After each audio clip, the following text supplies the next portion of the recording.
సుమన్ టీవీలో మీ personal and business promotions కోసం కింది నెంబర్కి కాంటాక్ట్ చేయండి.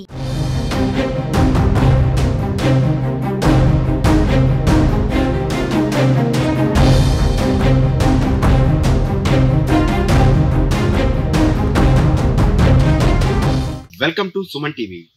నేను మీ పవన్. ఈ 3 రోజుల నుంచి ఎడతెరుపు లేని వర్షాలు కురుస్తున్న కారణంగా శ్రీకాకుళం జిల్లాలో అయితే వర్షాలు బీభత్సంగా ఉన్నప్పటికీ ఎటువంటి ప్రాణ ఆస్తి నష్టం జరగలేదు. దానికి ముఖ్య కారణంగా చెప్పుకున్నట్లయితే మన యొక్క జిల్లా యంత్రాంగం, కలెక్టర్లు కానివ్వండి, ఎంఆర్ఓలు కానివ్వండి, కింద ఉన్నటువంటి సహాయక చర్యలు తీసుకుంటున్న ప్రతి ఒక్క ఉద్యోగి యొక్క కష్ట ఫలితమే ఈరోజు ఎటువంటి ఒక్క ప్రమాదం కూడా జరగకుండా, ప్రాణ నష్టం కానివ్వండి, ఎటువంటి ఆస్తి నష్టం కూడా జరగకుండా తగిన చర్యలు నిరంతరం కృషి చేస్తూ చాలా కంట్రోల్ రూముల్ని పెడుతూ ఎక్కడా ఎటువంటి ఆస్తి నష్టం జరగకుండా ఈరోజు మన శ్రీకాకుళంలో ఊపిరి పీల్చుకునే పరిస్థితి నెలకొన్నది. Thank you.